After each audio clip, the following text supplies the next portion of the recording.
નસ ઉપર નસ ચડી જવી, એ પછી હાથની હોય, ગરદનની હોય, પગની હોય કે બોડીના કોઈ પણ જગ્યાની હોય, નસ ઉપર નસ વારંવાર જો ચડી જતી હોય તેને ઘણા લોકો એવું કહેતા હોય છે કે રગ ચડી ગઈ, તો શું કરવું? એટલો બધો દુખાવો થાય, જાણે કે ગરદનની નસ ચડી જાય તો આમ તમે ફરી પણ ના શકો, હાથની નસ ચડી જાય તો આ રીતે તમે ઊંચો પણ ના કરી શકો, એટલો બધો દુખાવો થાય, કોઈ પણ કામ તમે ના કરી શકો. તો આજના વિડીયોમાં બેસ્ટ એવો એક્યુપ્રેશરનો તમને પોઈન્ટ મિત્રો બતાવીશ કે એ એક્યુપ્રેશરનો પોઈન્ટ દબાવો છો ને તો માત્ર 20 સેકન્ડમાં તમારા હાથ પગમાં કે ગરદનની નસ ચડી ગયો એ છૂટી થઈ જશે. સાથે સાથે વિડીયોમાં શા કારણે નસ વારંવાર ચડી જાય છે એ પણ જાણીશું, અને વિડીયોના અંતમાં એવી બોનસ ટીપ પણ તમને આપીશ. અને આ સમસ્યા ખાસ કરીને નસ પર નસ ચડી જવાની સમસ્યા શિયાળામાં ખૂબ જ કોમન થઈ જતી હોય છે, એટલે કે ઘણા બધા લોકો મિત્રો આ શિયાળામાં ઠંડા વાતાવરણને કારણે આ સમસ્યા સતાવતી હોય છે. તો એના માટે શું કરવું, તમામ માહિતી હું તમને આજના વિડીયોમાં આપવાનો છું. તો એના માટે વિડીયોને પ્લીઝ પૂરો જોજો, અને એ પહેલા આપણી આ યુટ્યુબ ચેનલ પર જો નવા હો તો આવા હેલ્થના વિડીયો જોવા ફટાફટથી સબસ્ક્રાઇબ કરી દેજો, અને આ વિડીયો જો તમે ફેસબુક પર જોઈ રહ્યા હોય તો આપણા પેજને ફોલો કરી દેજો. તો સૌપ્રથમ આપણે જાણીએ કે શા કારણે નસ ઉપર નસ અવારનવાર ચડી જતી હોય છે. તો નંબર ફર્સ્ટ એટલે કે પહેલા નંબર પર આવે છે કે તમારા બોડીમાં પૂરતા પ્રમાણમાં મિનરલ્સ અને વિટામિનનો ઇન્ટેક ન થવું. એટલે કે ઘણા લોકોનો ડાયટ એટલો ખરાબ હોય છે કે જેટલું ડેલીનો ઇન્ટેક હેલ્ધી વસ્તુનું હોવું જોઈએ હેલ્ધી વસ્તુનું સેવન કરતા નથી, તેની જગ્યાએ ફાસ્ટ ફૂડ છે, પડીકા અને બધું વસ્તુનું સેવન કરે છે. એટલે કે તમારો સૌપ્રથમ તો આ બધી હેલ્થની સમસ્યાઓ અત્યારે, પહેલા આ બધી સમસ્યાઓ મિત્રો થતી નથી, અત્યારે કેમ ખૂબ કોમન બની ગઈ છે કે ગેસ ચડી જાવ, વારંવાર માથામાં દુખાવો થવો, ગેસ, એસિડિટી, કબજિયાત, આ બધી ખૂબ નાની સમસ્યાઓ કહેવાય અને અત્યારે ખૂબ જ મિત્રો કોમન થઈ ગઈ છે. એટલે કે નાની ઉંમરમાં જ ઘણા બધા લોકો મિત્રો આ સમસ્યા સતાવતી હોય છે. એટલે તમારે તમારું જે ડાયટ છે એને પહેલા સૌપ્રથમ તો તમારે પ્રોપર કરી દેવો જોઈએ, હેલ્ધી વસ્તુ ખાવી જોઈએ. શિયાળો ચાલી રહ્યો છે તો તમારા ઘરની આસપાસ જે કંઈ પણ ફ્રૂટ મળતા હોય છે, ડ્રાય ફ્રૂટનું તમે સેવન કરો, લીલા શાકભાજીનું સેવન કરો, ટૂંકમાં વાત કહું ને તો હેલ્ધી વસ્તુનું સેવન કરવાનું. અને ખાસ કરીને વિટામિન B12 યુક્ત આહારનું ભરપૂર માત્રામાં તમારા મિત્રો સેવન કરી લેવાનું છે. જ્યાં મિત્રો વિટામિન B12 ની ડેફિશિયન્સી ઓળખ હોય તો અવારનવાર આપણે સાંભળવામાં આવે છે કે ભાઈ નસ ચડી જવાની સમસ્યા થાય છે અને હાથ અને પગમાં ખાલી ચડી જવાની સમસ્યા વિટામિન B12 ની ઓળખના કારણે થાય છે. તો તમારે વિટામિન B12 નું ભરપૂર માત્રામાં તમારે સેવન કરી દેવાનું. ત્યારબાદ નંબર સેકન્ડ એટલે કે મિત્રો બીજા નંબર પર મિત્રો આવે છે એ છે કે શિયાળાની અંદર વાતાવરણ ઠંડુ થઈ જાય, ઠંડા પવનો વાતા હોય તેના કારણે આપણે બહાર જવાનું થાય, ઘરે કોઈ જગ્યાએ બેઠા હોય, ઠંડા પવનોના કારણે આપણું જે બોડી ટેમ્પરેચર છે એ મિત્રો થોડું ડાઉન થતું હોય છે, જેના કારણે આપણા બોડીમાં એ ઠંડા પવનો આપણા બોડીને લાગે, જેથી કરીને પ્રોપર જે બ્લડ સર્ક્યુલેશન થવું જોઈએ એ થતું નથી, લોહી થોડું જાડું થાય, જેના કારણે મિત્રો આ સમસ્યા મિત્રો નસ પર નસ ચડી જવાની સમસ્યા ખૂબ જ કોમન થતી હોય છે. એટલે કે આ મુખ્ય બે કારણો જવાબદાર છે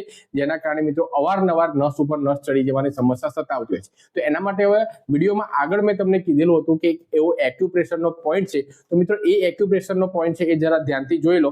તો હું તમને સાઈડ વ્યૂ તમને બતાવું. આ જે કાન છે, ઈયર, આ જે ભાગ તમે મિત્રો જોઈ રહ્યા છો એની આગળનો આ સેન્ટરનો જે બૂટ તમે જોવો છો ને, બૂટની ઉપર આ સેન્ટરનો જે પોઈન્ટ એનાથી જસ્ટ એક આંગળી તમારે આગળ કરી દેવાની. જો અહીંયા નજીકથી તમને બતાવું, એટલે આ જે પોઈન્ટ તમે મિત્રો જોઈ રહ્યા છો સેમ બીજી બાજુ જો આ અહીંયા કાનનો સેન્ટરનો જે પોઈન્ટ છે એની એક્ઝેક્ટ એક આંગળી આ રીતે રાખવાની. આ બંને બાજુ જો તમને નજીકથી મિત્રો બતાવું, આ રીતે તમારે પ્રેસ કરીને થોડું રાઉન્ડ તમારે આ રીતે ફરાવવાનું છે.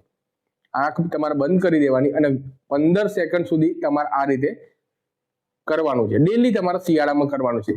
આ એકમાત્ર એવો એક્યુપ્રેશરનો પોઈન્ટ છે જેથી કરીને તમારા બોડીમાં બ્લડ સર્ક્યુલેશન સારા પ્રમાણમાં થઈ જશે અને નસ ઉપર નસ ચડી જવાની સમસ્યા અવારનવાર જો થતી હોય અને નસ ચડી ગઈ હોય ને તો આ ઉપાય અચૂકથી તમે ટ્રાય કરજો. ત્યારબાદ મિત્રો બીજો ઉપાય એવો છે કે તમારા પગના જે ટો છે એ ઉપર આ રીતે તમારે ઊભા થઈ જવાનું, હાથનો ઉપર તમારે આ રીતે કરવાનું અને બોડીને તમારે આ રીતે તમારે ખેંચવાનું, જેથી કરીને તમારું પ્રોપર બ્લડ સર્ક્યુલેશન હાથથી લઈને પગ સુધી મિત્રો પ્રોપર થાય. એટલે કે જો આવું થાય તો તમારા પગના પંજા ઉપર તમારે ઊભા રહી જવાનું અને તમારા અપ ડાઉન અને થોડા સમય માટે તમારે હોલ્ડ રાખવાનું. આ રીતે સંપૂર્ણ બોડી તમારું ખેંચાય ને એ રીતે તમારે મિત્રો કરવાનું છે. એટલે કે મિત્રો જ્યારે પણ હવે નસ ચડે ને તો બે ઉપાય તમારે અચૂકથી કરવાના. એક તો આ જે તમને એક્યુપ્રેશરનો પોઈન્ટ બતાવ્યો એ, અને ત્યારબાદ પગના પંજા ઉપર ઊભા રહીને આ રીતે અપ ડાઉન અને થોડી વાર તમારે આ રીતે હોલ્ડ રાખવાનો, જેથી કરીને આખું બોડી ખેંચાય અને પ્રોપર બ્લડ સર્ક્યુલેશન થઈ રહે. ત્યારબાદ મિત્રો એક ડ્રિંક છે કે જે તમને શિયાળામાં હેલ્ધી રાખશે, અને જો શિયાળામાં ઠંડા પવનોને કારણે જો લોહી તમારું જાડું થઈ જતું હોય, જેના કારણે મિત્રો આ બધી સમસ્યા, કોલેસ્ટ્રોલ અને હાર્ટ એટેકની સમસ્યા પણ મિત્રો આના કારણે થતી હોય છે. તો શિયાળામાં પણ જો તમારે સ્વસ્થ રહેવું હોય, તમારા બ્લડ સર્ક્યુલેશન સાહેબ પ્રોપર રાખવું હોય, તો તમારે શું કરવાનું છે કે એક ગ્લાસ તમારે ગાયનું દૂધ તમારે લઈ લેવાનું. તેની અંદર 2 ચપટી જેવો સિન્નામોનનો પાવડર, જેને આપણે ગુજરાતીમાં તજનો પાવડર તરીકે મિત્રો ઓળખીએ, સિન્નામોન પાવડર, તજનો પાવડર 2 ચપટી જેવો તમારે આ દૂધમાં નાખી દેવાનો. દેશી લાલ ગોળ તમારે 1/2 ઇંચ જેટલો નાખવાનો, જેથી કરીને કદાચ જો ડાયરેક્ટ કોઈને ના ભાવતું હોય દૂધ, તો થોડું ગળ્યું થઈ જાય તો થોડો એનો ટેસ્ટ આવે. ડાયાબિટીસ ને એવું હોય તો તમારે ગોળ કે એવું કંઈ નાખવાનું નથી, ફક્ત તમારે દૂધ અને એની અંદર સિન્નામોનનો પાવડર 2 ચપટી તમારે નાખીને થોડું નવ શેકું ગરમ કરવાનું. અને રાત્રે સાહેબ તમારો સુવાનો જે પણ શેડ્યુલ હોય એ પહેલા તમારા 1 ગ્લાસ એટલે કે એપ્રોક્સિમેટલી 300 ml ની આજુબાજુ આ દૂધનું તમારે સેવન રેગ્યુલર કરવાનું છે. પરંતુ તમારો જે રાત્રિનું ભોજન હોય એના 2 કલાક બાદ રાત્રે સૂતા પહેલા આ દૂધ તમારે પીવાનું છે. બસ તો મિત્રો આ દૂધ પીવાનું છે. અને 2 ઉપાય તમને કહ્યા, એ ઉપાય તમે કરો છો ને તો માત્ર 15 થી 20 સેકન્ડમાં આ ઉપાયથી તો તમને જસ્ટ જે નસ ચડી ગયો એ રિલીઝ થઈ જશે. અને આ દૂધ છે એનું સેવન કરો છો ને તો તમારે શિયાળામાં વારંવાર નસ ચડી જવાની સમસ્યા મિત્રો નહીં થાય. મિત્રો બોનસ ટીપમાં 1 થી 2 બાબતો છે એનું ખૂબ તમારે ધ્યાન રાખવાનું છે કે વિટામિન B12 નું ભરપૂર માત્રામાં તમારે સેવન તમારે કરી લેવાનું છે. વિટામિન B12 શેમાંથી મળે જો એ તમારે જાણવું હોય તો એનો વિડીયો છે ઉપર તમે આઈ બટન ઉપર ટિક કરશો તો એનો વિડીયો તમે જોઈ શકો છો. અને નીચે ડિસ્ક્રિપ્શન બોક્સમાં વિટામિન B12 નો ખજાનો એના 1 થી 2 વિડીયો હું મૂકી દઉં છું, જેથી કરીને તમે જોઈ શકો કે શેમાંથી વિટામિન B12 મળી રહે છે. તો એ પણ અચૂકથી જોજો. સાથે સાથે તમારે લીલા શાકભાજી છે, ડ્રાયફ્રૂટ છે, શિયાળામાં જે આપણે સિંગ પાક ને બધું મળતું હોય એનું ભરપૂર માત્રામાં સેવન તમારા મિત્રો કરી લેવાનું છે. અને સાથે સાથે પૂરતા પ્રમાણમાં પાણી પીવાનું છે. અને એ પાણીમાં 1 લીંબુ તમારે નાખીને તમારા આખા દિવસમાં ગમે ત્યારે પણ તમને સમય મળે સાહેબ તો 1 લીંબુ વાળું પાણી તમારે બનાવીને તમારે પીવાનું છે, જેથી કરીને તમારું લોહી જાડું નહીં થાય, પ્રોપર તમારું બ્લડ સર્ક્યુલેશન રહેશે.